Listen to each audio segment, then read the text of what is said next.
What's going on, fam? This your main man, Cmpunk, Keen Set for Life Wrestling Takes. Yes, to give my honest take on what I thought was a very good summer joke. Yes, summer joke actually won the joke. Now, Triple H did have the Coonan on the show, and I'm going to destroy him for that. But I'm here to give the fool some props. He put on a heck of a show. Cats came to work. Cats showed up.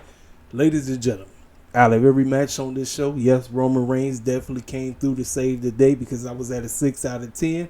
Roman pulled up and made it an 8 out of 10 just for his presence being on the show and helping that goof Cody Rhodes retain his championship. And the matchup for Bash of Berlin is Cody and Roman part 3. It makes the most sense. That's what you're going to do. Roman is coming back to reclaim what's his. The OTC, I'm going to have to give me a shirt. The OTC is back. I love it. He came in, he showed his presence, and he got one of the biggest babyface pops he ever got in his life. It took so long, and it was all genuine, ladies and gentlemen. It was all genuine. I'm saying we've been looking for this for a very long time. We've been looking for this for a long time. Right now, Roman Reigns is the biggest babyface in the WWE. It don't even matter. He went from being the number one heel in pro wrestling, period, to being the top babyface in the company. It doesn't. Listen, Cody might have the championship right now, but Cody ain't on Roman Reigns' level. He just not. I'm sorry to you Cody Rhodes marks out there. Cody is nowhere near Roman Reigns' level. He passed him the torch at WrestleMania, and it has done nothing. Roman is back to proclaim what's his. Give me to doggone Bash of Berlin. That's all I'm going to say. Now, let's go ahead and break down this doggone pay-per-view. Every matchup, I thought everybody did a solid job. My match of the night, ladies and gentlemen, goes to Gunther and Damian Priest. I told y'all what was to come for Damian and Gunther. I told you how that matchup was going to go. And boy, I've watched Gunther wrestle multiple cats. I've never seen Gunther get manhandled. Gunther looked like a damsel in distress. I'm not playing with y'all. I watched that match and I watched it thoroughly. And I said everything I said was going to happen in that matchup. Everything. Damian Priest looked like the best Damian Priest has looked his entire run came at the end of his run. That was the best Damian Priest has ever looked in his entire WWE run, in my honest opinion. This dude whooped that fool tail like it was. I said, I was standing up the whole time. I'm watching this stuff. I'm like, man, I've never seen Gunther get manhandled like that. No wonder this fool was ducking and dodging him the entire feud, because he got his behind handed to him. And it took Finn Balor, quote unquote, helping him out, because he wasn't going to beat that man. It took a doggone choke, 2 chokes, to take this man out, and the help of Finn Balor. Listen, we got some things to talk about. We're going to talk about the entire show. I literally had one of the major reasons why I like to wait a day after I watch a pay-per-view. We already know about AEW. They be on 20. Listen, they be on all night. Now, SummerJoke was dang near 8 hours because the pre-show was 3 hours. Did not watch that. I was out handling my business. I came in late. I missed the first match, so I had to go back and watch Rhea and Liv and see how Dom did what he did. I had to watch it all just to see how well those two match together. And I got to give Liv and Rhea they props. Liv did what she was able to do. Rhea carried the match like she was supposed to. And her shoulder popped out. She had to literally pop her shoulder back out. So I don't know if this is going to write her off TV for I don't know.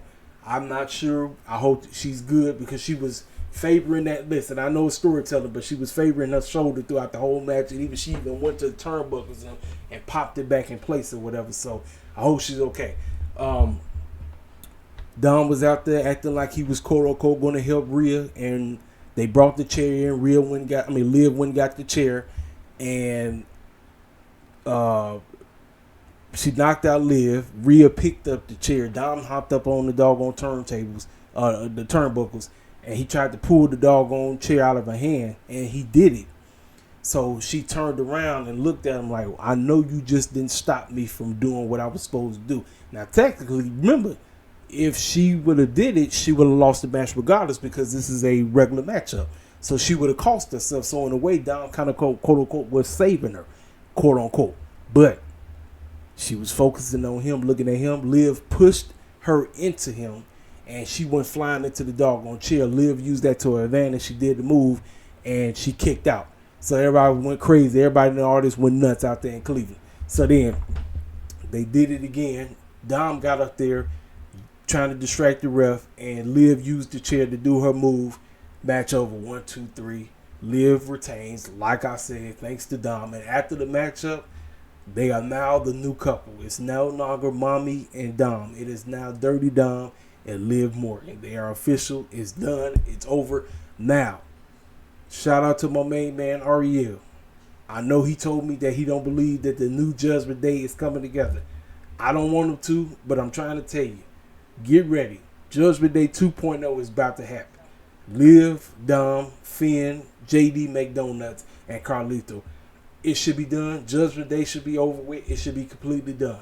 Everybody should go their separate ways. They should. But knowing how H does, get ready for these clowns to still be together. Next matchup, International Championship, Braun Breaker, Sami Zayn. You pretty much got the same thing you got the last couple of times these two wrestled. The only difference is, like I called it, this was Braun Breaker's time. Braun Breaker got the victory. He did what he was supposed to do. Decent matchup. Sami Zayn is done. So we have a new IC champion. Now, this matchup, once again, shout out to my boy Ariel. He tried to tell me that Logan Paul was not winning. I was going based off of what I was seeing. What I saw, LA Knight pinned him already. That's strike 1. Then he stole the strike 2. I'm like, okay, Logan Paul is definitely going over. Then with all the controversy going on, I'm like, well, Logan Paul definitely has to win. And this was his first time wrestling in his backyard. Now, the normal is when you go to the crib, you lose and you work in the WWE. We already had that with the tag team champions on SmackDown. Because you know Johnny Gargano's from Cleveland. Logan Paul had Machine Gun Kelly. He had his boys basically trying to help him cheat and all this crazy stuff. Doggone brass knuckle referee not paying attention. LA Knight doing all this stuff. It's not working. They beat the snot out of each other, beat the brakes off each other.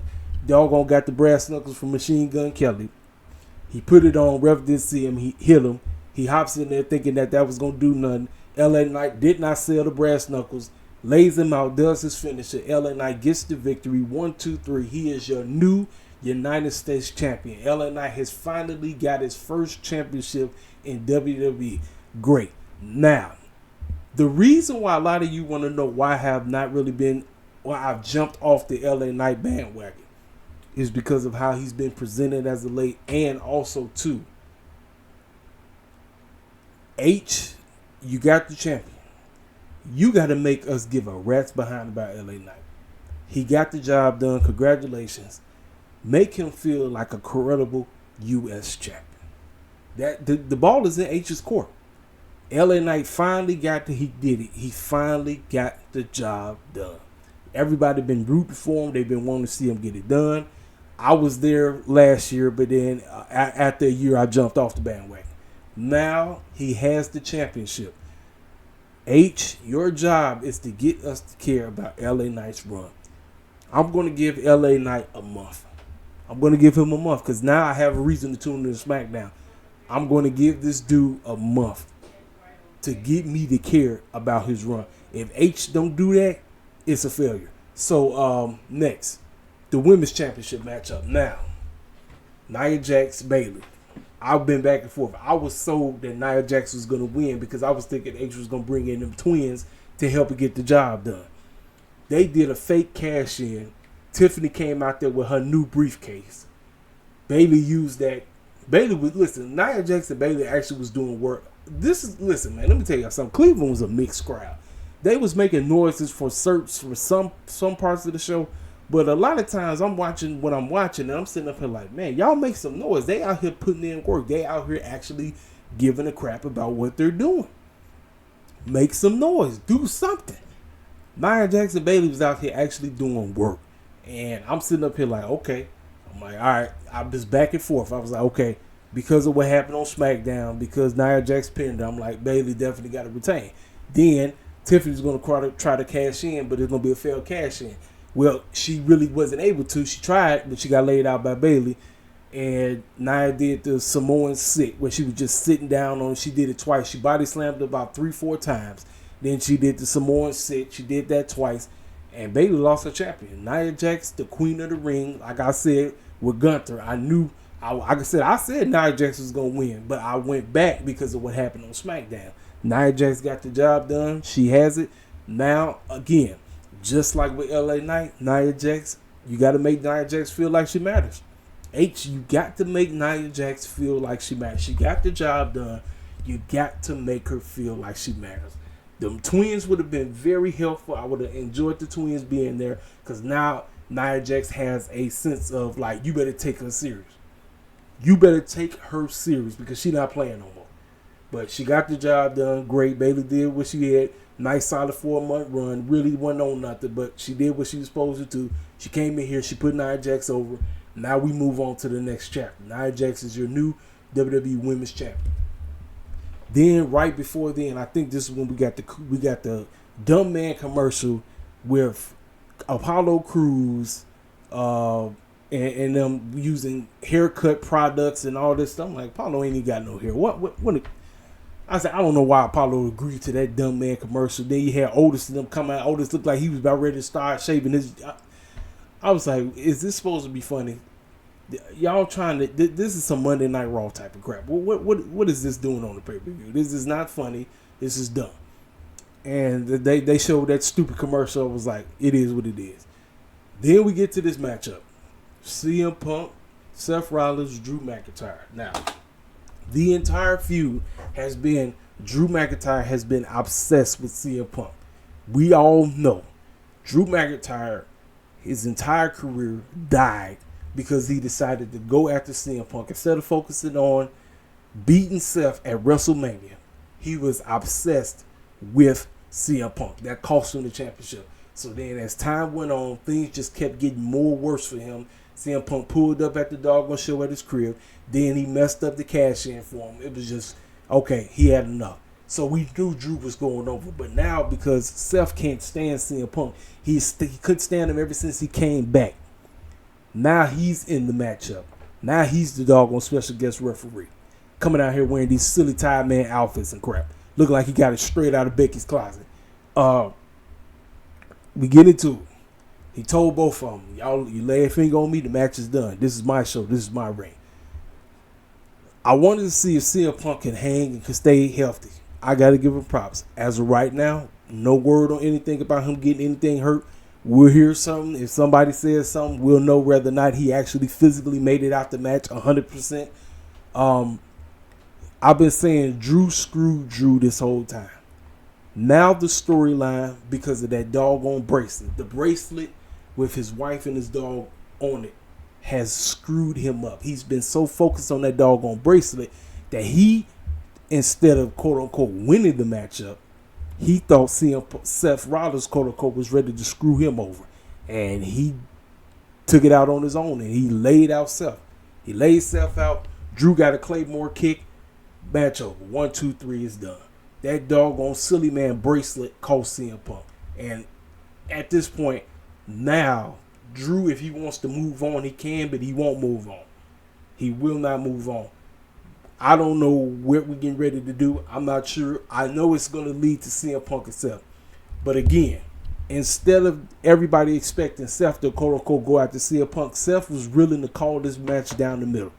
He was willing to put his personal beef with CM Punk behind, call the match down the middle. But CM Punk was so doggone obsessed with that bracelet that he's saying that Seth had it on. He thought that was just his way to quote-unquote screw him up. That got inside his head, and he decided to do the go to sleep on Seth, which cost him the match.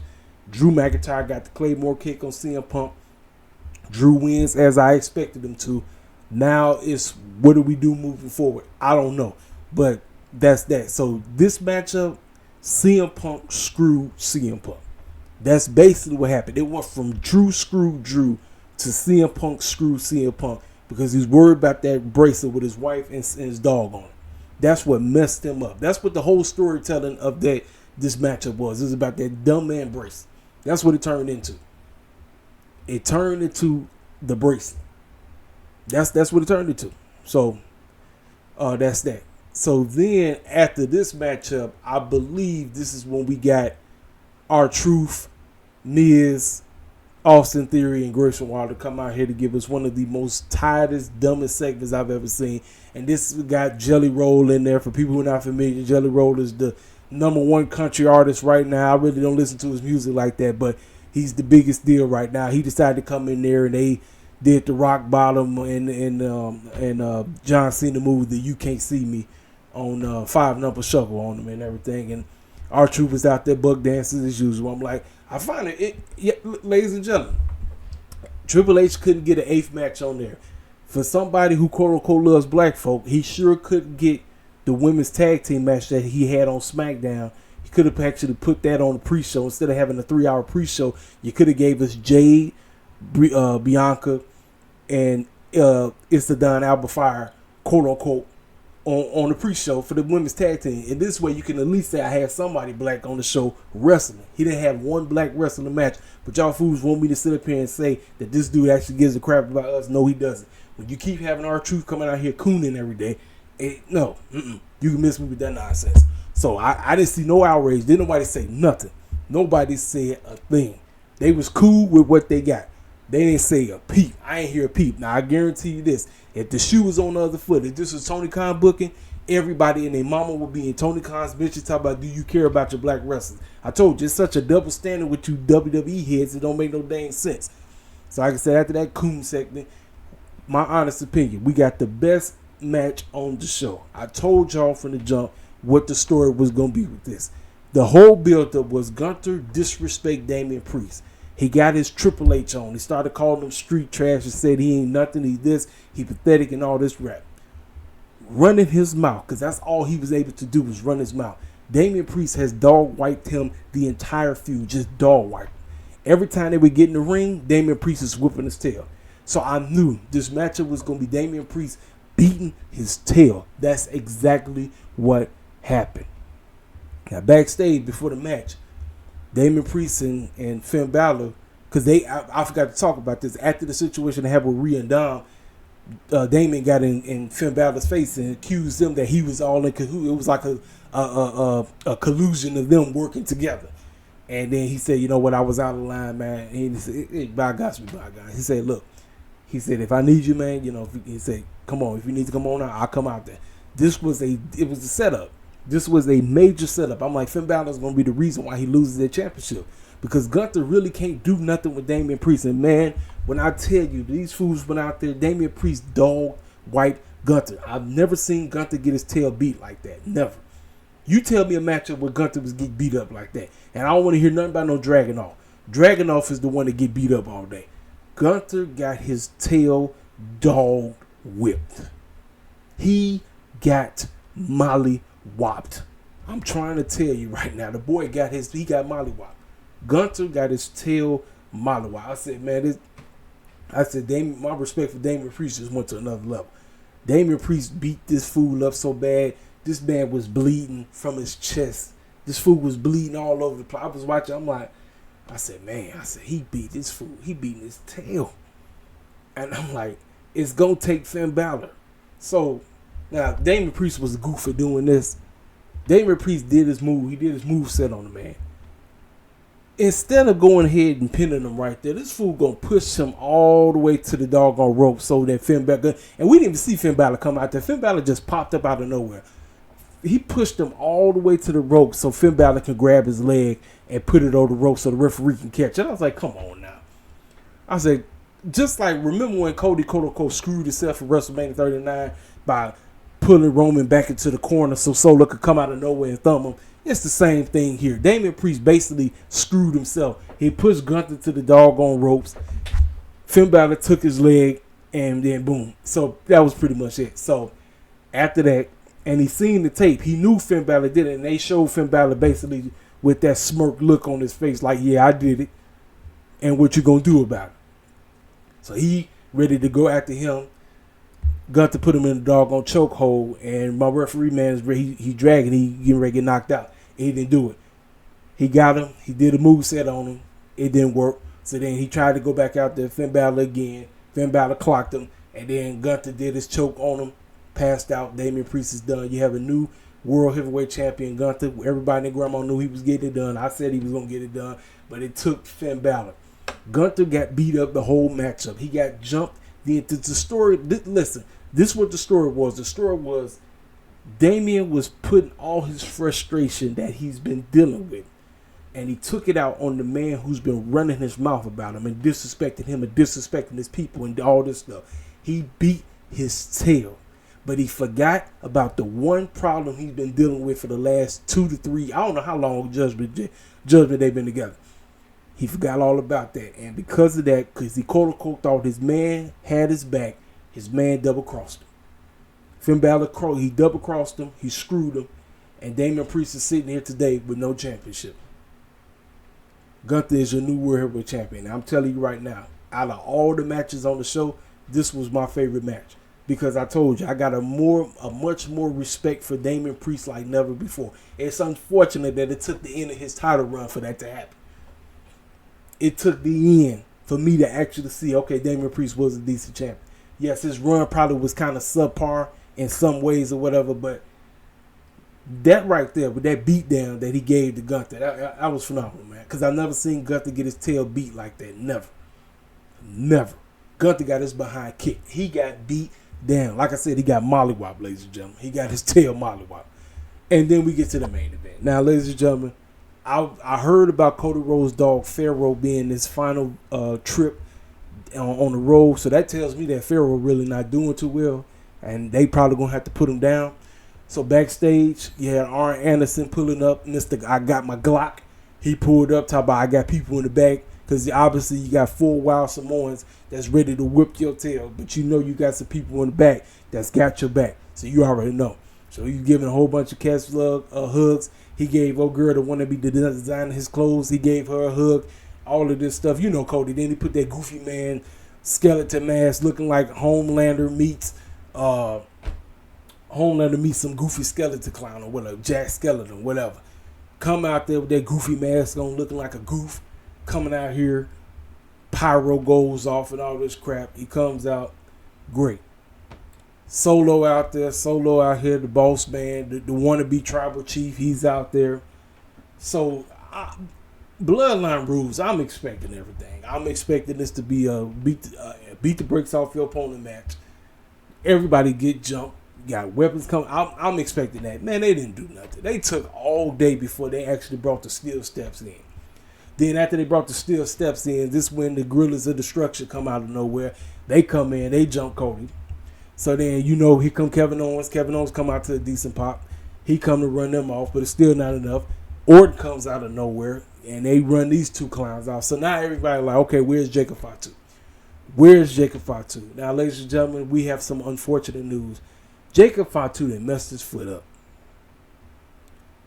Listen, when he does that move, when he puts somebody on the doggone announce table and he tries to jump from the turnbuckles all the way over to the announce table, you got to time that stuff correctly. You got to make sure you hit stuff right.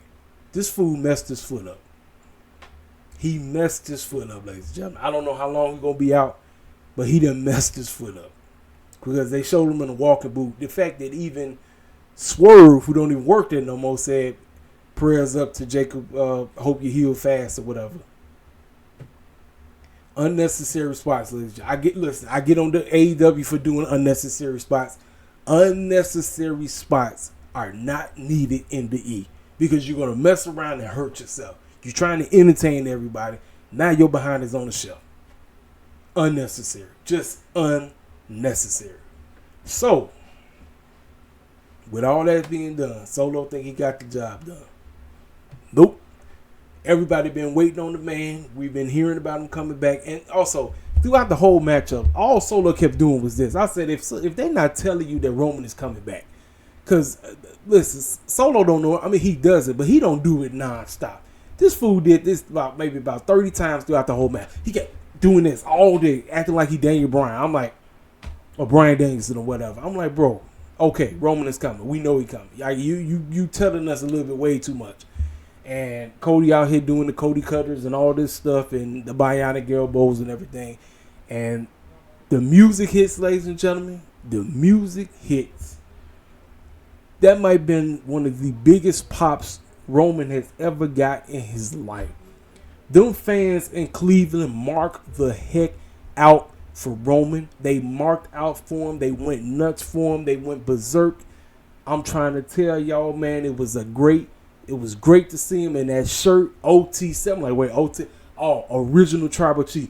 Ladies and gentlemen, I have never bought WWE merch in my life. Your man is about to get an OTC shirt. I'm not playing with you. I got my AEW's hoodie. I still got that. But I'm about to go get me an OTC shirt. I'm about to go get it because the main man is back. The main reason to tune in to freaking SmackDown is back. My man is back. I gotta watch SmackDown now. I have not really been paying attention to SmackDown for I watched it, but I ain't been watching it. You know what I'm saying? Because it ain't been worth watching. Because the guy who quote unquote supposed to be carrying the show ain't doing nothing. He ain't doing anything. Now Roman is back, and bro, it's a wrap. It's a wrap. And he came in that Spear solo. Cody did the move. It's a wrap. He retains his championship. And he looked at that man and said, "You better be thankful I'm back. You better be thankful." He kept looking at him. Cody looked at him too. Ladies and gentlemen, Cody owes that man a championship matchup. We running it back one more time. Now I actually care about Roman Cody Part 3. And we're doing it at Bash of Berlin. We are doing it. Roman Cody Part 3. This is where the beginning of the Bloodline family split takes place. It's happening, ladies and gentlemen. Roman is back. He looks good. He's in excellent shape. He's ready to go. Unfortunately, Jacob Fatu done screwed himself up. Now they down the man. It's unfortunate. We got an unfortunate situation. And I need to make sure that Cmpunk actually made it out the match without getting hurt. I need to get an MRI for him too. So, ladies and gentlemen, after that, y'all know I be ready to crap on Triple H Productions real fast. You know I do. H put on a heck of a show. SummerJoke was not a joke. SummerJoke was a very good show. I got to give H props. Cats came to play. Cats came to work. Cats showed up. The main man is back. We all to the fences, ladies and gentlemen. I got a reason to tune in to SmackDown now. I got a reason to tune in to freaking SmackDown. This your main man, KCFL, King Self for Life. My honest thoughts, my honest grade for this show. I could have gave it a 9 out of 10, but the Coonan cut it back. I'm not, listen, you look here. You're not going to hear this on nobody else's channel. I tell y'all every day. I don't play when it comes to this buck dancing stuff.